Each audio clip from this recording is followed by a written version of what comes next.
conhecer ele pessoalmente hoje? Ah, que coisa boa! Doutor Adriano Vendimiati, seja bem-vindo à Revista da Cidade, pessoalmente. Obrigado de coração. E eu vou dizer que aquela sacanagem que a gente sempre ouve vocês falar, ai, sente esse cheiro, sente esse cheiro. Eu sempre achei que fosse, Não né? Pelo amor de Deus, gente. É meio-dia, eu tô com fome. Nada como vivenciar tudo isso, né? Eu vou dizer pra você que foi maldade do Danilo. Viu? Então fala pro Danilo fazer, não só uma, fala pra fazer 2 omeletes. Aí, ó, mais chance de acertar e a gente mostrar que é ao vivo e uma do doutor. Bem-vindo, meu querido. Obrigada pela sua presença aqui. Eu sei que você se deslocou de Indaiatuba até aqui, né?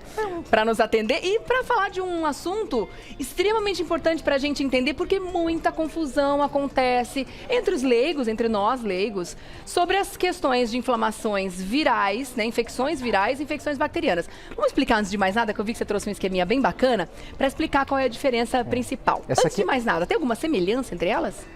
Não, é mais diferença do que semelhança. Ah, é? Mas isso aqui, se alguém perguntar para você o que é uma beleza interior, você é bonito por dentro, é isso aqui, tá, gente? Sou médico para falar isso. Essa é a beleza interior que nós temos.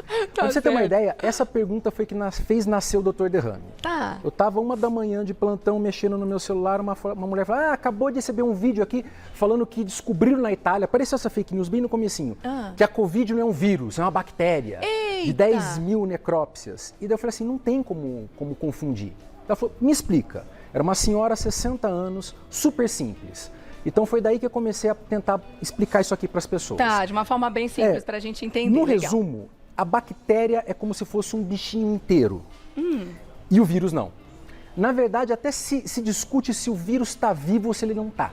Entendeu? Mas se você for pensar assim, a bactéria como um bichinho, pensando numa célula, isso aqui é uma célula nossa, tá, gente? Super bonitinha, dá pra ver. Essa é nossa, uma célula humana. É a nossa. Tá. Então ela tem núcleo, que seria a cabeça da célula, as organelas, que seria o pulmão, o intestino da célula, coisa que vai. A bactéria é mais parecida com isso. Tá. Já o vírus... Mas a bactéria não é um organismo unicelular, é um organismo complexo. Não, ela é unicelular. Ela é unicelular. Ela é uma célula só. Ela é uma célula só. Mas ela tá viva.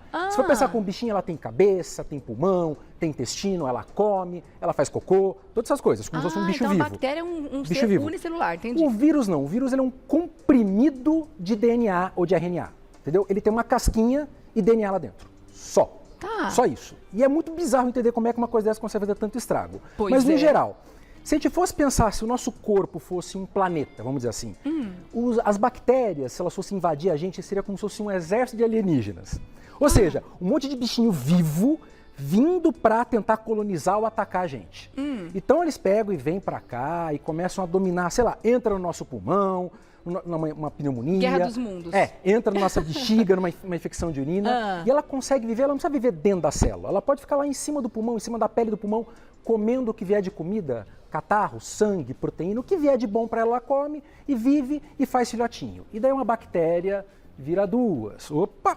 Ah lá, pega a bactéria não. Isso, não precisa pegar não. Daí 2 bactérias vão virar 4. E daí começa essa multiplicação das bactérias. Tá. Consequentemente, elas vão crescendo, crescendo, crescendo e você fica doente se for uma bactéria que causa doença. E de uma bactéria, ela se autorreproduz. Ela come o que tem de nutriente ali, você já que ela é um bicho vivo, ela tem intestino, pulmão, sei lá o que e tal, ela come e vai fazendo filhinho. Tá. E ela está viva, vamos dizer assim, por assim dizer. E ela consegue viver dos nutrientes que estão em você e vai se multiplicando, multiplicando, multiplicando. Se ela consegue fazer um exército grande o suficiente, você está doente. Tá. Então você tem já o pneumococcus na sua garganta, na sua via respiratória. Só que se ele desce para o teu pulmão e você está mais fraco, a sua imunidade está mais baixa, e um pneumococcus vira 2, 2 vira 4, você pega uma pneumonia, por exemplo. Tá. Se é na garganta, o streptococcus, você pega uma amidalite. E assim vai. Entendi. Bexiga, tudo isso. Então a gente tem vários alienígenas vivendo dentro da gente, a gente pode dizer assim. Tem aqueles Somos do planeta Terra, mas temos alienígenas morando aqui. E é que nem Só que eles têm que estar em harmonia. É que nem Homens de Preto. Tem os alienígenas bonzinhos, que estão aqui só de passagem, viajando.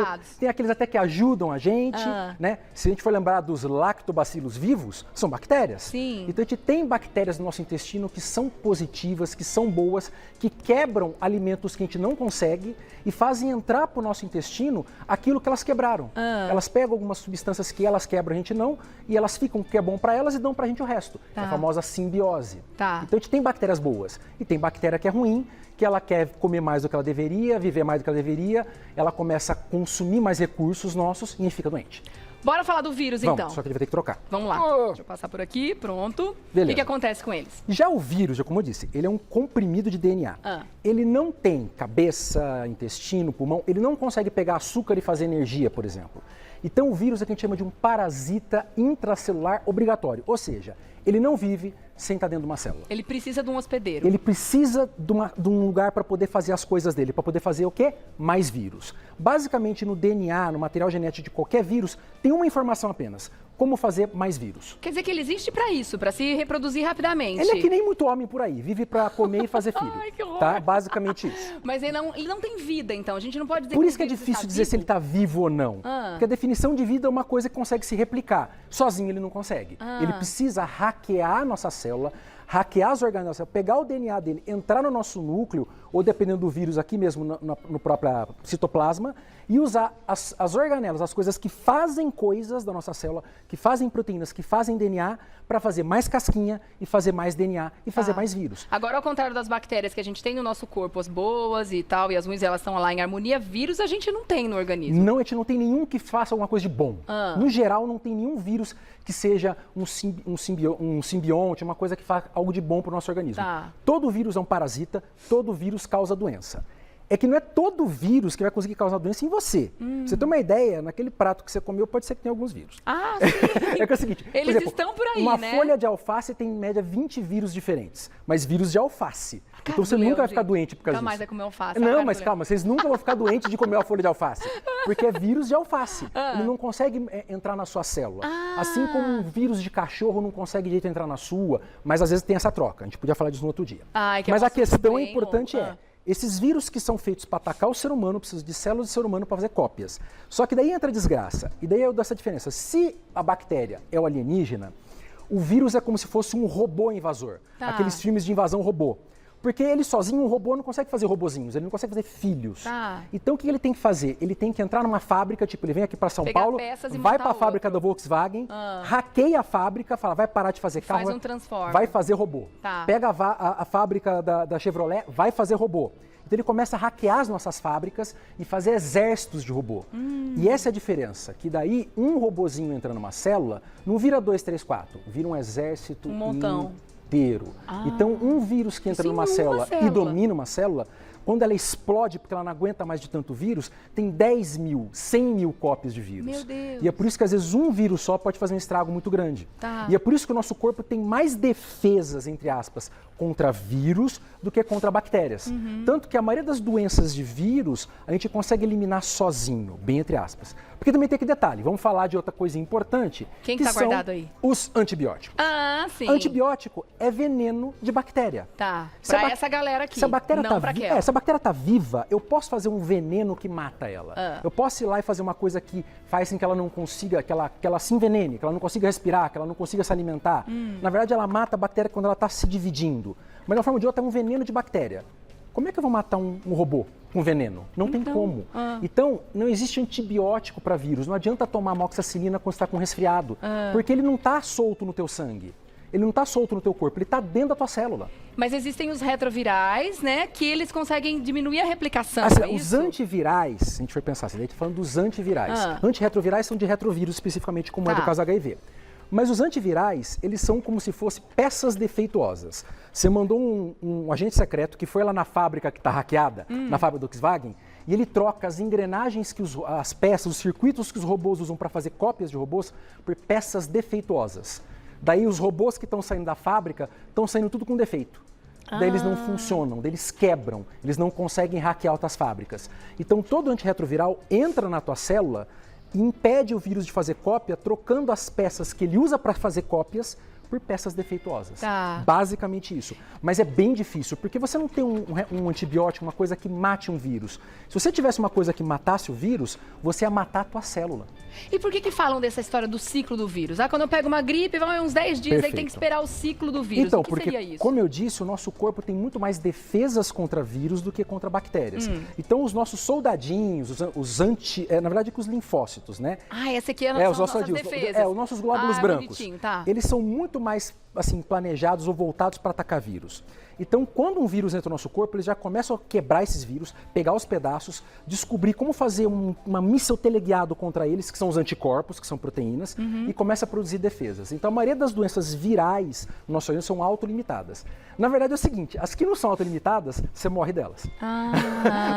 A doença que você não consegue eliminar ela completamente, das duas, uma, vou pegar para você. Obrigada, meu querido. Fica à vontade. Muito gentil. Tá. É a diretora que caiu. Então, aproveita e pede para ligar ela aqui, deve que ter acho que ele caído desligou. na sala. É. A questão é a seguinte, Caiu na cadeira, toda vez desculpa. que acontece de você não conseguir eliminar um vírus, ou você vai ter que viver o resto da vida com eles, como herpes, como HIV, ou você morre dele como ebola. A maioria das doenças virais são autolimitadas porque a gente teve que aprender ao longo da nossa evolução como destruir ela. O nosso organismo, ele aprende a se virar ou a conviver com aquele vírus, deixando ele quietinho num canto, aí baixa a imunidade, exemplo, a doença manifesta, dá um exemplo do herpes. O herpes, ele pega, destrói essa casquinha, daí esse DNA que está aqui dentro faz parte do nosso. Todo mundo que pegou herpes é um mutante.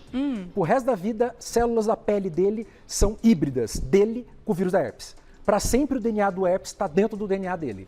E daí a hora que cai a imunidade, aquele DNA ativa, ele faz o quê? Mais cópias de herpes, você tem uma crise. Você começa a ter feridas na boca de novo e tudo mais. O vírus da catapora é o vírus herpes. Quando você tem uma reativação da catapora, você vai ter a varicela zoster, que o pessoal chama de cobreiro, que são aquelas feridas que aparecem no corpo. Mais uma vez, é um vírus que está no seu DNA, ele só está esperando que a sua imunidade caia, para ele voltar o ciclo de refazer copiazinhas dele. Agora a gente pode dizer que, por exemplo, a semelhança entre bactéria e vírus é que eles se replicam rapidamente e que para muitas das situações entre vírus e bactérias temos vacinas. Na verdade, acho que talvez a principal é essa. As vacinas podem ajudar contra os dois. A gente tem vacinas contra bactérias e vacinas contra vírus. A gente também produz anticorpos, tirinhos contra as bactérias também. É que as bactérias, a gente desenvolveu os antibióticos, a gente pesa muito em cima deles. Para os vírus, basicamente, as vacinas. O antiviral não é todo tipo de doença viral que você tem um antiviral. Mas sim, lógico que tem a diferença da multiplicação, que eu falei, os vírus se multiplicam muito mais rápidos e tudo mais, mas como eu disse, tem mais diferenças do que semelhanças. Talvez a maior semelhança é que eles querem atacar a gente e viver da gente. Agora, elas funcionam de formas diferentes, as vacinas que atuam contra os vírus ou contra as bactérias, produzindo coisas diferentes no nosso organismo? Não, na verdade, o que elas querem fazer é ensinar o nosso corpo como a vencer uma doença que ela nunca teve. É enganar nosso corpo que já teve essa doença. Toda a luta que o nosso corpo venceu, ele pega os soldados que lutaram essa luta, que sabem exatamente como matar aquele bicho como ninguém, e fala, vocês vão ficar na reserva. Separa esses soldadinhos, bota eles para ficar aposentado nas nossas ínguas, nossos linfonodos, e fala, se o bicho voltar, você ataca ele de novo. É para gerar uma memória. Então essas células que são os veteranos de guerra, são as células de memória. Toda vez que você pega a doença de novo, ele vai lá e fica mostrando para os linfonodos. É esse bicho que sabe matar? É esse bicho que sabe matar? Quando um veterano fala, não, esse aqui eu sei matar, é difteria, já lutei contra esse bicho. Ele se multiplica e rapidamente você cria as defesas que você já criou um dia. Então, e a doença não chega a se manifestar. Ou você tem uma versão muito leve dela, porque rapidamente você faz a defesa. E é por isso que muita vacina você tem que dar novas doses. É para lembrar o nosso corpo disso e para dizer, essa doença é grave, guarda mais veteranos dessa batalha. Não guarda 1 ou 2, guarda 10, guarda 100, porque essa doença está por aí. É por isso que os reforços da vacina da Covid eram tão importantes. Era para deixar o nosso sinal de alerta contra esse vírus lá em cima. Sempre máximo, né? Sempre no máximo. E isso acontece também com os vírus de gripe, porque essa mutação faz com que a gente fique sem defesas contra essas novas variantes também, né? Sim, daí já é o outro motivo. O motivo para você fazer o reforço é lembrar que a doença é grave, que o corpo pode começar a esquecer. O outro é que o vírus pode mudar tanto que você está pegando uma versão não que é muito diferente. E daí você tem que ficar atualizando o teu corpo, dizendo, tudo bem, você já lutou contra a versão 1.0, vai ter que lutar com a versão 30.2. Agora, no caso de reforço de vacinas contra bactérias, isso existe também ao longo da vida? Existe, porque tem muita vacina de bactéria que não consegue dar a bactéria inteira. Como é que eu vou te dar um ser vivo inteiro, meio que morto que seja e tal? Então, a vacina do tétano, por exemplo, ela é só um pedacinho da bactéria. Ela é só uma casquinha para você aprender a fazer um anticorpo contra aquilo. Isso não irrita tanto o nosso corpo, não faz a gente lembrar muito, rapidamente ele esquece. Daí você tem que a cada 10 anos ficar tomando um reforço. A cada 10 anos, né? Tá certo. Agora, com relação aos antibióticos, né? Muitas vezes, a gente já falou que o antibiótico é para bactéria e não é para vírus. Só que existem situações em que mesmo numa infecção viral, por exemplo, uma pneumonia que começou com uma infecção viral, que eu precise tomar um antibiótico então, também, de uma forma profilática, por exemplo? Esse que tá. Profilaxia é quando eu tenho certeza que você vai ter uma infecção e eu te dou um antibiótico antes. Por exemplo, sei lá, você vai fazer um tratamento dentário e você tem um problema de válvula cardíaca. Eu sei que a hora que eu fico mexendo no teu dente, as bactérias vão cair no teu sangue e vão parar no teu coração. você pode ter uma infecção da válvula do coração por causa do tratamento dentário. Daí eu te dou antibiótico profilático. Agora sim, você está com gripe, vai que você tem uma pneumonia, se eu começar a fazer isso para todo mundo, o que eu vou fazer? Eu vou queimar esse antibiótico. Eu vou fazer que as bactérias fiquem resistentes a ele. Então não existe profilaxia. Na verdade, infelizmente, quando você pega uma gripe, eu tenho que esperar você ficar com pneumonia para te dar um antibiótico. Senão eu posso estar criando resistência contra ele. Exatamente. E aí que mora o perigo, né? Que as bactérias vão ficando cada vez mais fortinhas, daqui a pouco, né? Não temos remédio para elas. Agora vamos falar de um assunto para a gente finalizar. A gente teve o fim da emergência sanitária aqui no Brasil nesse domingo agora, foi decretado pelo Ministério da Saúde. Queria saber o que você pensa sobre isso, assim, se era hora, se a gente podia esperar mais um pouquinho. Qual que é a sua opinião sobre esse assunto, Vamos lá, doutor? a opinião pessoal realmente é que foi, assim, uma coisa errada. Atropelado. Foi atropelado demais. Assim, a opinião dos especialistas é o seguinte, ela só é um marco temporal. O governo queria, no geral, uma data para dizer, esse é o nosso fim da pandemia, já quem declara fim de pandemia é o OMS. E a OMS ainda não declarou. Então, ela é muito mais uma questão burocrática do que prática, porque quem tira a máscara ou não, quem fala de passaporte sanitário ou não, são os governos estaduais, são as prefeituras. Então, na prática, não mudou muita coisa, mas para nós, profissionais de saúde, pode mudar muito. Tanto que mais de 90 secretários de saúde do Brasil todo pediram para o ministro fazer com que essa medida só entre em vigor daqui a 90 dias. Para todo mundo poder se adaptar. Para dar tempo de adaptação. Sim. Então, assim, quer dizer que acho que agora não vai mudar muita coisa, agora não vai ter grandes diferenças, entendeu? Foi só mais uma coisa burocrática para acenar quem queria um final da pandemia que ela teve uma data, que esse é o fim da pandemia, mas não é. Mas não é. Aliás, você acredita que a gente vai precisar realmente aprender a conviver com esse vírus, né? Ele veio para ficar. Como outros. Como outros. Espero que, lógico, nunca mais vai ser como antes, né? A H1N1 nunca mais fez uma coisa na nossa realidade como fez na época da gripe espanhola. A gripe espanhola foi H1N1. Mesmo em 2009, quando teve uma nova epidemia, não foi a mesma coisa. Mas assim, acho que nunca a gente vai passar pelo que a gente passou com esse SARS-CoV-2.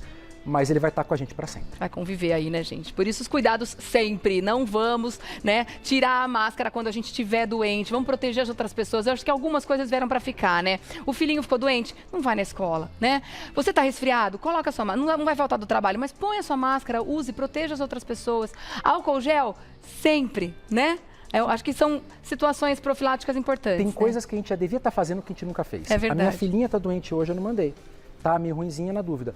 Eu usar máscara. Deveria ser uma obrigação todo médico, profissional de saúde, usar uma máscara. Eu vou lá, entubo um paciente que tosse na minha cara, eu saio dali e vou atender uma senhora de 90 anos com várias comorbidades. Sim. A gente nunca pensou nisso. A pandemia fez a gente começar a pensar melhor. Rever alguns conceitos, né? Quem sabe era para ficar por um bom motivo. Tá certo, doutor. Obrigada pela presença aqui. Volta logo, tá? Adorei.